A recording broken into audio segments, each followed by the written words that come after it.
Hi guys, this book is called Imogene's Last Stand and it's written by Candace Fleming and Nancy Carpenter.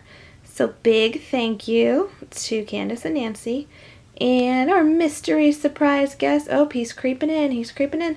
Oh, it's Uncle Sam. Hi, Uncle Sam. Alright, so this book is really cool. It's about a little girl who has a passion for history. She loves history. Do you guys like history? It's always interesting. Alright, so we are going to get started.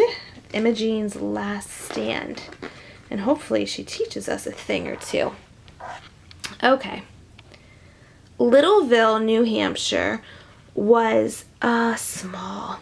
So small it wasn't even a speck on the state map. Still, Liddleville was home to a village green, a general store, a three-legged cat, and a little girl named Imogene Tripp. There she is on her bicycle. Imogene loved history. When she was a baby, her first words were 7 years ago. As a preschooler, she finger painted an accurate map of the Oregon Trail. And as a kindergartner, she used her show and tell time to give a series of lectures on important women in history. Now, Imogene's attention was on the Liddleville Historical Society. The society, a centuries-old house stuffed with dusty antiques, had sat at the end of Main Street, unloved and unwanted, until Imogene pushed open its creaky front door. "Wow," she exclaimed. "What a mess," added her father. Imogene shook her head. "This isn't a mess, Daddy," she declared. "This is history. And in the immortal words of Dr. Martin Luther King Jr., we are made by history." Then she got busy sweeping away cobwebs, filing old letters, pasting yellowed photographs into albums, identifying fossils, organizing arrowheads, and even refinishing a 4-poster bed. When she was done, Imogene waited. And waited. And waited to give the townspeople a tour. But, in the immortal words of Davy Crockett, she sighed, "Ain't nobody comin'." Finally, one Monday morning, a workman arrived. He pounded a sign into the society's front yard. What does the sign say? It says, "Notice, this house will be torn down Saturday, so a shoelace factory can be built in its place. By order of Mayor I.M. Butts." "Torn down!" cried Imogene. "But in the immortal words of William Morris, old buildings do not belong to us. They belong to our forefathers, and they will belong to our descendants." The workman shrugged. "Tell it to the mayor." Oh no.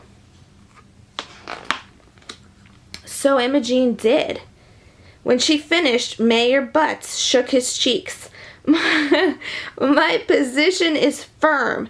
Out with the old and in with the new," he said. "But what about the society?" cried Imogene. "What about history?" "Who cares about history?" snorted the mayor. "Shoelaces will put this town on the map." He showed her the door. Oh no.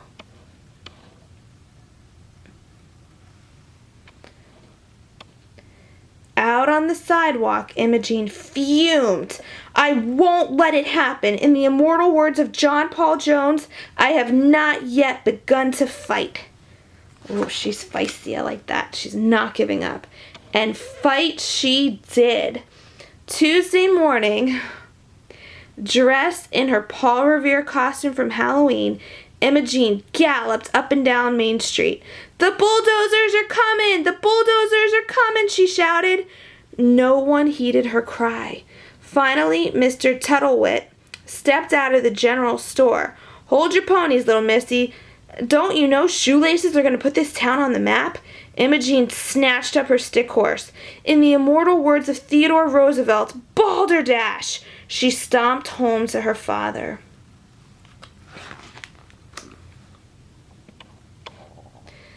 But Wednesday morning she was at it again. Armed with a stepladder and scotch tape, she tied red, white, and blue ribbon around every tree, streetlight, stop sign, parking meter, mailbox, fire hydrant, bike rack, baby stroller, and dog collar in town. "Don't let your past get smashed," she cried. No one joined her cause. Finally, Officer Ditzwilliam said, "Those bows are real pretty, honey, but shoelaces will put this town on the map." Imogene frowned. She trudged home to her father. Look at all those pretty bows. She worked so hard.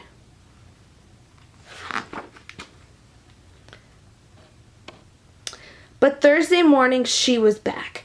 Up before dawn, she scribbled until her fingers cramped. Then, as the sun rose in the sky, a biplane dipped low over Liddleville and dropped hundreds of handmade flyers. "Rally on the village green and save your history," each one read. But no one rallied. Aww. Finally, finally, little Abner Pitt pedaled over on his tricycle. "Don't you understand, Emmy? Shoelaces are going to put this town on the map." It was the last straw. "In the immortal words of Chief Joseph," she sobbed, "my heart is sick and sad." She ran home to her father. Oh. All too soon, it was Friday. Imogene wandered through her beloved society. "Goodbye, photographs," she sniffled. "Goodbye, fossils and four-poster bed. Goodbye, old letters." And a yellow parchment caught her eye. Imogene read it once. She read it twice. Then she read it out loud. You ready to see what it says? October 16th, 1789. "Dear Sir, thank you again for the hospitality you showed me last Tuesday. The oxtail soup was delicious and the four-poster bed soft as angel clouds. Indeed, I have not slept so well since leaving Mount Vernon. Your humble and obedient servant, G. Washington." Imogene gasped. George Washington? Had he really slept here? Whoa, she found a letter from George Washington.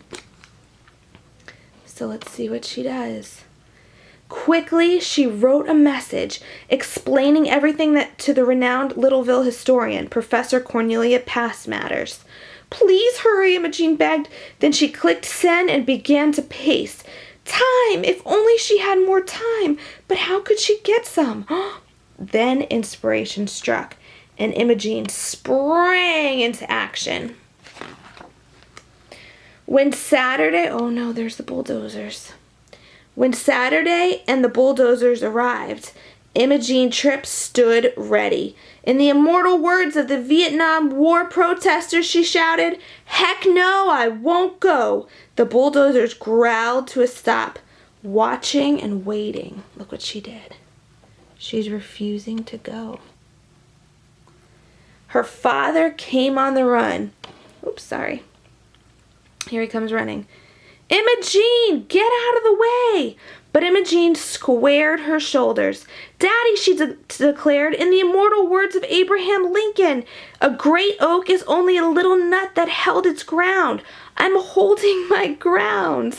She is such a cute little girl. Just then, Mayor Butts huffed up the porch stairs. "Unlock yourself this instant." "Heck no, I won't go," Imogene cried.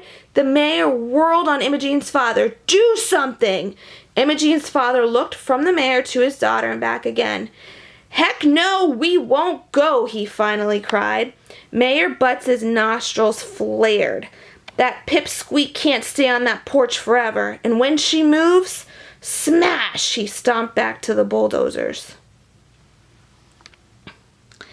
And as the sun rose higher, the townsfolk gathered to see what was happening. Mr. Tuttlewood arrived, so did Officer Ditzwilliam, and little Abner Pitt. He called out, "Are you all right, Emmy?"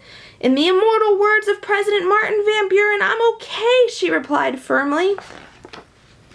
By mid-afternoon, whoa, look at that.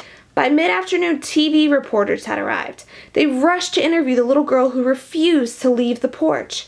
In the immortal words of Eleanor Roosevelt, "You must do the thing you think you cannot do," Imogene told them. Suddenly, a limousine appeared. Its door opened and out stepped Professor Passmatters. And out stepped Professor Passmatters, gasped Imogene, followed by the President of the United States, gasped the crowd. The President of the United States! The President headed straight for the cameras. "I'm here to declare this house a national landmark." She held up a brass plaque. "George Washington slept here."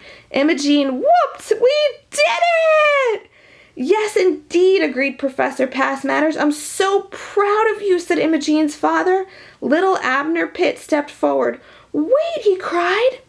"What about the shoelaces?" "Shoelaces?" Mayor Butts snorted. "Who cares about shoelaces?" He smiled for the cameras. "Why, our town's history will put us on this map." So now the mayor doesn't care anymore. Oh, Imogene, she fought so hard. Look at her. The townspeople cheered. The bulldozers rumbled away, and Imogene plucked the key from her pocket, and she freed herself. Then everyone, even Mayor Butts, went on a tour of Liddleville Historical Society. "In the immortal words of me," Imogene later said as she waved goodbye to the last of her guests, "that was totally fun." "It sure was," laughed her father. "It sure was." Aw, thank you guys so much for reading with us. I hope you liked that story. Come back and read soon. Bye!